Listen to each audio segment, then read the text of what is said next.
Welcome to the STARS program, seniors taking active roles in society. And now, here's your host, Anita Finley. Today we're going to hear someone who's calling in from California, San Diego, Richard Lederer. You've probably read a lot of his columns all over the world. You've read books by him. But we're going to do something fun today. It's called Looking at Language. Yogi Berra left his mark on our language. Hi, good morning. I guess it's morning in California, huh? It is. Okay, so Yogi Berra, I don't know much about him other than what I looked up. When I knew you were going to be on our radio show, and you did that excellent article for Boomer Times that's coming out in our October issue. But what about him? Is this a normal thing that some people do?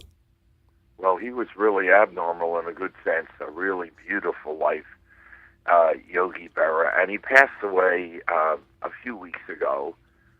At the age of 90, and one of the great major league catchers of all time. He played for the Yankees in 14 World Series, and 10 of them won by the Yankees. 10. So that puts him about third in American major sports for championships. At 11, Bill Russell with the Boston Celtics in basketball. And I think it's 13, Henri Richard for the Canadiens, of course, in hockey.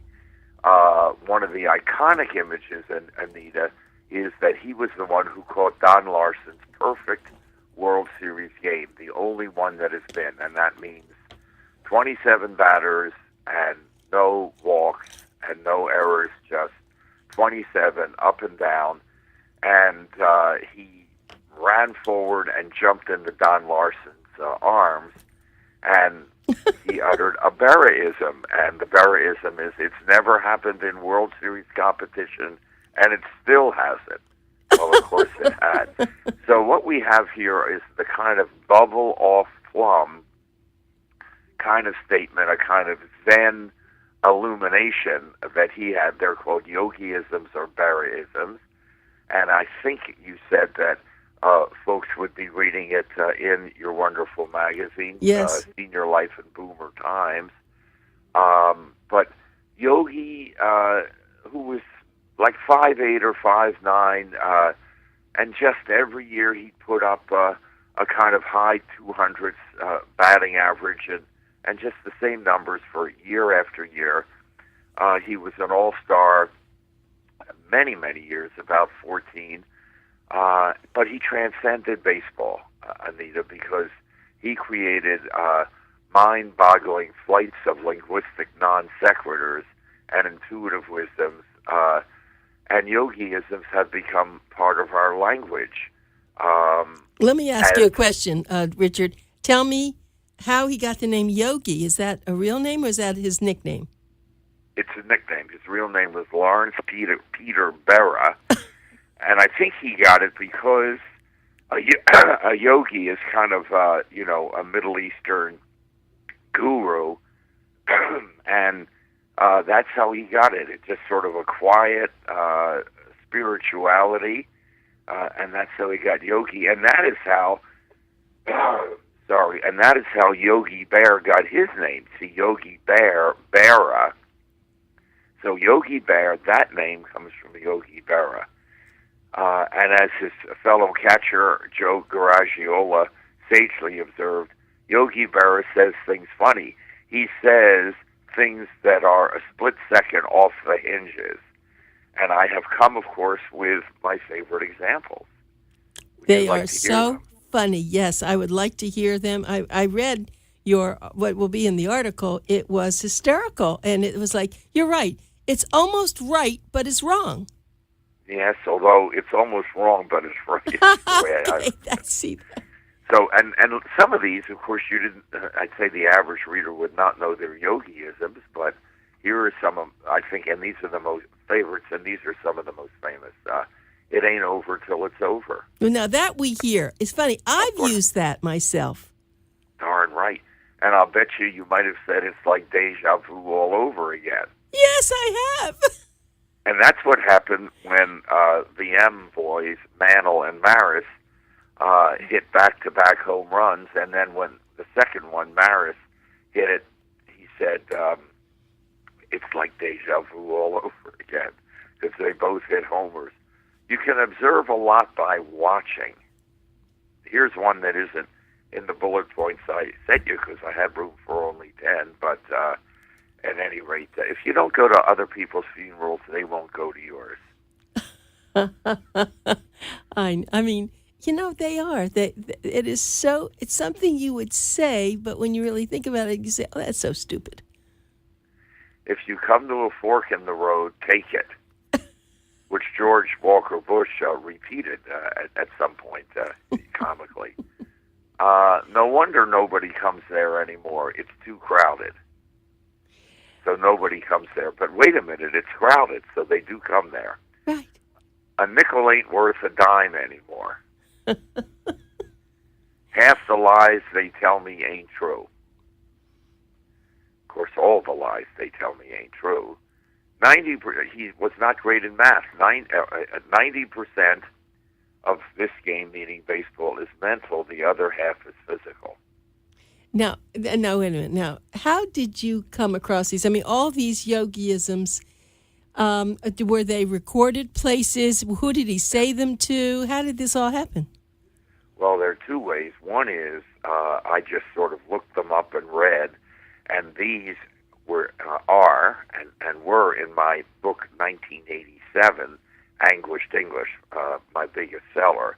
And I just did a chapter on Goldwyn-isms and Berra-isms, and I just was able to find them on folk Xeroxes and things like that. Today, you Google Berra-isms or Yogi-isms, and you'll see a ton. And not that they're all his, because he said I didn't really say everything I said. Oh, that's good. That is good. Yes. And he did have trouble with the math because he was, at a restaurant and they brought a pizza and he said, and they said, we'll cut it into 8 slices. And he says, I don't think I can eat 8 slices. Cut it into 4 slices. That I can eat. No, that's good. Oh, that's very good. Very good. And then if people don't want to come to the ballpark, you can't stop them. And just a little bit bubble of fluff. So those are my favorites. There are many more, and I just had a nice baseball summer, and I'll tell you why. Does the name Dick Enberg mean anything to you? Well, no, because I'm not really a baseball fan. Sorry.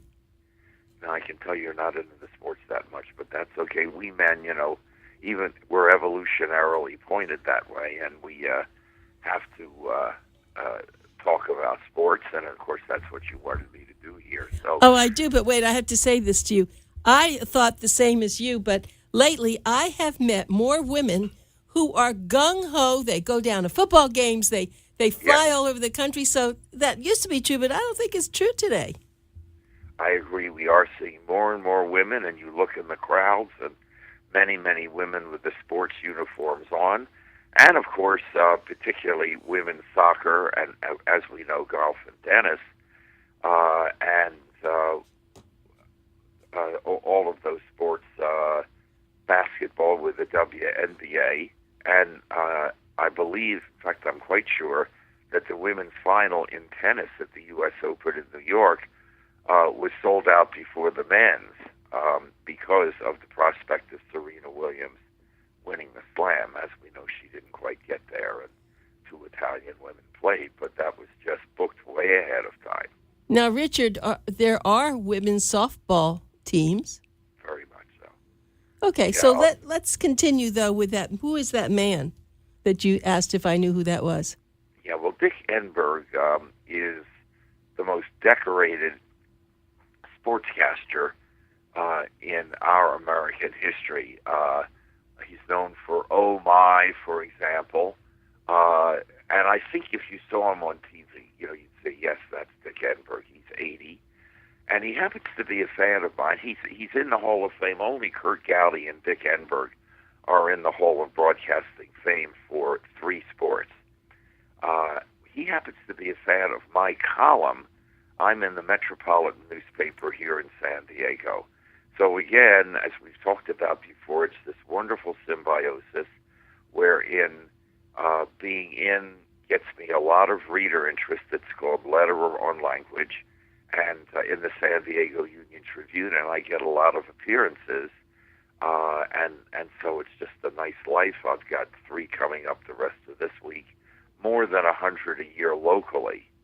And at any rate, Edinburgh asked me to be in the booth with his color commentator, Mark Grant, and I said, great. And of course, I got 2 free tickets out of it. It was the last homestand game against the Milwaukee Brewers, and we, the good guys, won 3-1. But in the process, he asked me about baseball terminology. And up to you, of course, but since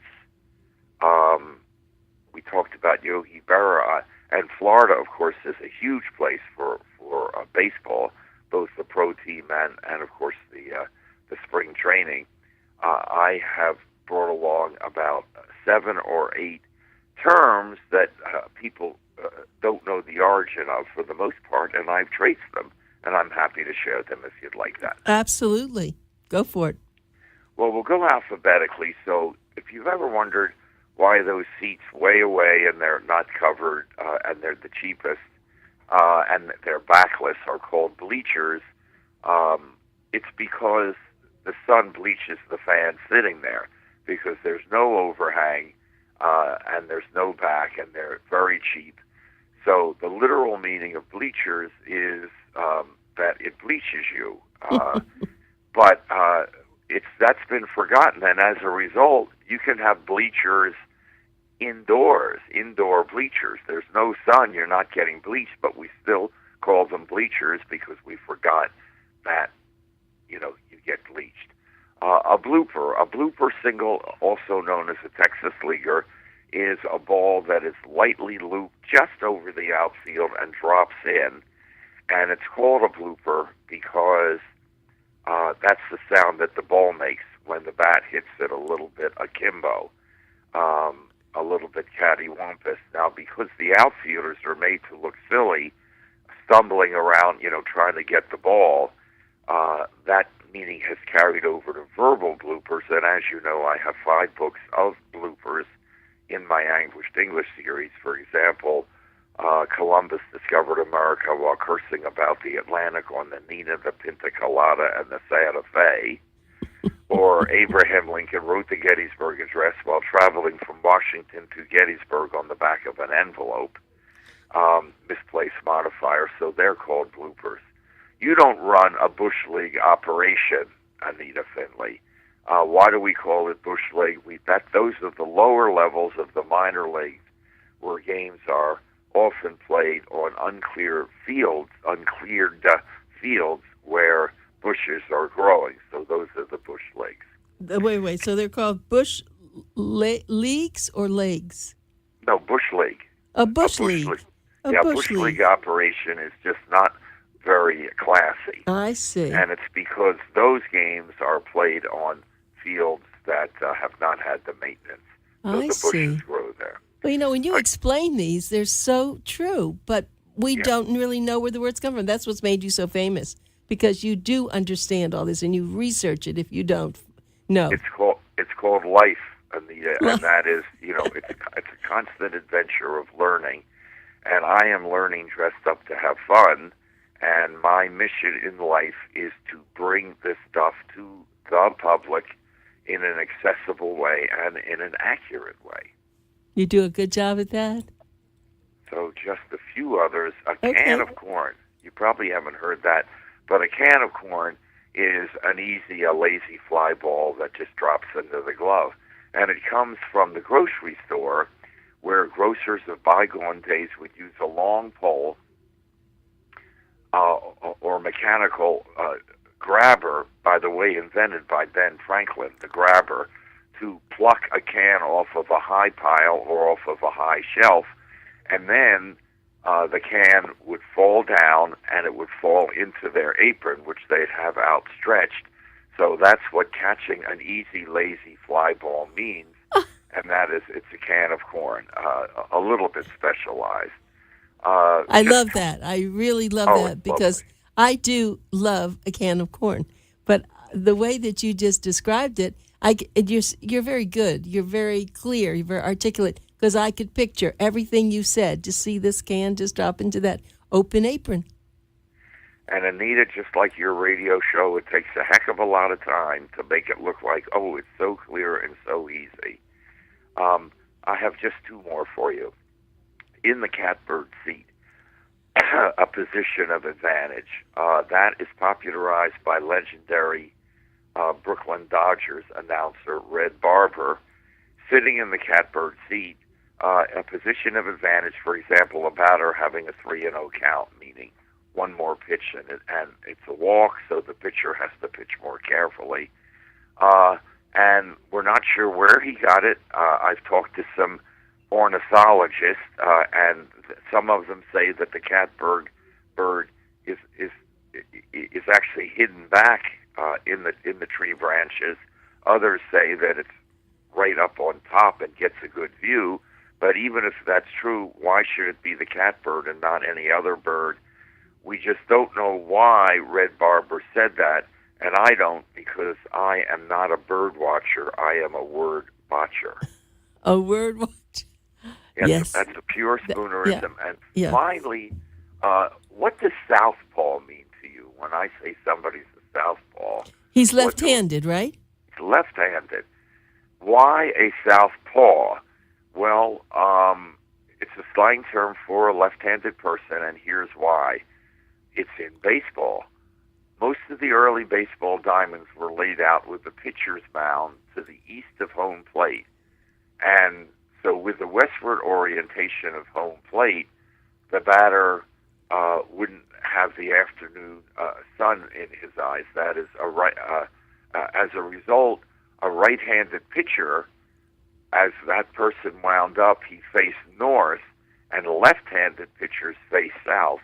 So south and then paw, meaning hand, as you get your paws off me, we get southpaw. It's from baseball. Now those are great. Now you didn't. Okay. Now that I think would be a wonderful column. We didn't see that column. We did. No, because I just wrote it for Edinburgh. But listen, as long as you're asking me on the air, I have longer pieces like this. I would love to send you, and I will start doing that. And then if you want to run the longer version, fine, or if you want to run the little short ones, fine. But you're going to start getting those from me then, these longer versions now, but I know you like them. Well, because I think a lot of people, whether they're in sports or not, know these terms. They have no idea where they came from. And the fact that you do, I think that'd be a great conversation. A lot of times people, of course, are their condos and there are other places where they are having their conversations and they don't know what to talk about. And this is a perfect opening.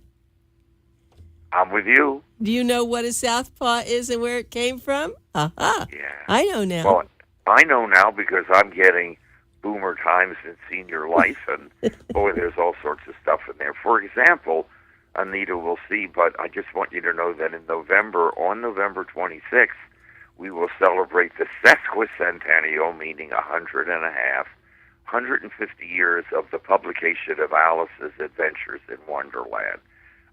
And that, plus Through the Looking Glass, are two classics. They're scarcely more than 100 pages each, even with the John Tenniel illustrations. And I'm going to send you a piece about that, possibly for November. 150 years. It was November 26, 1865, and then in 1871 out came Through the Looking Glass. Okay, and what is 150 years? A sequential? Sesquicentennial. How do you spell that? Sesquui, and then Centennial. Now, where did that come from? Well, it's Latin. Centennial means 100, and sesqui means half. I see. So it's 100 and a half. And of course, you, Anita, are the embodiment of the lust to learn. And I can see you just get so fascinated with this and follow it up. And it's wonderful, and that's why I enjoy writing for you. Learning is a lifelong adventure, and we are capable of learning and growing that way. Well, really, even if we're centenarians. Well, lust for learning. No one's ever said that to me, but that is true. I feel that way, but you'll appreciate something. There is one of the most famous gerontologists in the United States, and now his name has just left me, but it'll come back in a second. And that's anyway. I just saw I don't know where this appeared, but he must have made a speech somewhere. Oh yeah, he's made a speech on the Society for Aging, and it is so amazing. It is. So I'm going to start to put that in what I would call a serial point. It's not really a serial, but I will just do part 1, part 2, part Good. 3. But Yes. it talks about what you're saying, that all this power and resources of that older adult, they don't even know who they are. Other people don't know who they are, and we have got to do something with them as a major force. And it is his name's Ken Dykewald, and Yes. if you probably have heard of him. Yes. Yes, he's quite famous, and he's very smart. And this was so well done. Something else I'm doing I want to share with you. There is he is a professor. Well, he has been a professor at Columbia University, and he headed up the communications department for many years. Wow. And he wrote a book. He's been writing, and if you're reading Boomer Times, you probably have. I would think you have read. The name is Sumner Jules Glimcher, and he wrote his book of a filmmaker's journal, and it's very interesting because the whole. I don't know when he wrote this. I know he's now 90, and he's still working in film and working with students. But the last chapter, because I did a book review, last chapter had nothing to do with film. What it had to do with, as an elder gentleman, he started getting online, and he was looking for some lovely women. And he found some, and then he really hit the lucky one. And so the last chapter is called Rapture in the Afternoon. And it's not quite like 50 Shades of Grey, but it's pretty good. So it's this, must have been 20 pages. So I got his permission, and I have been using this as a serial. And I have one column every month. And I have people saying, well, what happens next? It is really doing something great. Wow. And you are doing something great indeed. Thank you. I just wanted you to know that, you have to keep people on their toes, as you know. And you don't want a day to go by in which you don't learn something new. And I can honestly say I learn something new every day. For example, I just learned something new from you. What? About this distinguished gentleman. Oh, yes. Oh, gerontologist. get online and... Oh, we're talking about, not Dykewald. You knew about Dykewald. Yeah, but I'm still learning something new there. Great. Yes. Well, and when you start to get Boomer Times, and you'll see that I'm going to put in this very important talk that he made, and it's almost revolutionary in a sense with the elder population. It's like finding gold. We all know that all of us, you and for so many people, my husband who will be 92, these are golden people. And now Bill, of course, is using his time beautifully. He's writing, he's doing many things to make a difference. But many people, for instance, someone said, well, I'm going to be learning how to play Mahjong.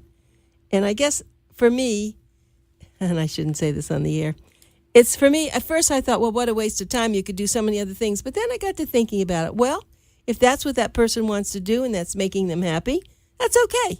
They can't all want to search out new things like we do. Well, they are searching out new things. They're playing Mahjong. They are. Sorry. Of course, I recommend Texas Hold'em because, we're a poker family. I know you. And I actually teach the game all over the city, and it's, I think, the greatest game ever invented. But I've seen Mahjong cruises, and obviously the game has a lot to it, and I respect it, Mahjong. Well, I'll tell you something else that we all kind of maybe put our, squinch our face up when someone says they're going to play bingo. But in the retirement communities, I was told by an activities director to look at bingo in a different way. And since then I have. It's a person who has to really think, and they have to hear, and they have to look, and they have to have enthusiasm to play bingo. And now many of these people are having 2 and 3 and 4 cards. So it does use a lot of your senses to be able to be successful. Yes. all I could say is bingo. It didn't take long after the game for it to become, wow, look at that happened, bingo. Right. And the game was extended. Well, I use the word bingo, not for bingo, for other things. Somebody does something really good, I said, bingo. That's what I mean. Yeah. I know. So a lot of these words, and you've shown that, a lot of the words that we use today never started out that way. Just about every word. Oh, really? Goes along like that. Oh, yeah. They all change. And how much time do we have left? Oh, we have more. We have time. In fact, you know what? Let me see. No, because Anita, I have to, run to my thingy. But I'll just close with a story about that, a true story. Okay. In 1666, there was the Great Fire of London that destroyed half the city and three-quarters of St. Paul's Cathedral. And Sir Christopher Wren, the original architect, was commissioned to rebuild the cathedral. And he began in 1677, finished it in 1710, at which point Queen Anne, the reigning monarch, stepped forward, looked at the building, and said, Sir Christopher, this building is awful, artificial, and amusing. Now think about those three words, awful, artificial, and amusing. Christopher Wren was highly complimented because in those days, and we're talking, 350 years ago approximately, awful meant full of awe, artificial meant full of art, and amusing from the muses meant amazing. So those are three words that were complementary that are now put downs, and that's the way words go. Well, that was a good way to end because we didn't know that either, and Christopher Wren was a very famous architect. Okay. He had an edifice complex. Yes. He had an edifice complex. Well, let me just announce who you are. I missed that. I was so excited to get you on the show. Richard Lederer, who's author among many other things. He's author of so many books. And if you would like to go to his website, it's Verbivore, VERBIVORE.com. Verbivore.com. Look him up. Lederer. You'll be so impressed and you'll be so thrilled that you listened to this radio show. Thank you so much, Richard. Thank you. Talk to you again soon and expect some more stuff from me for Boomer Time. Okay.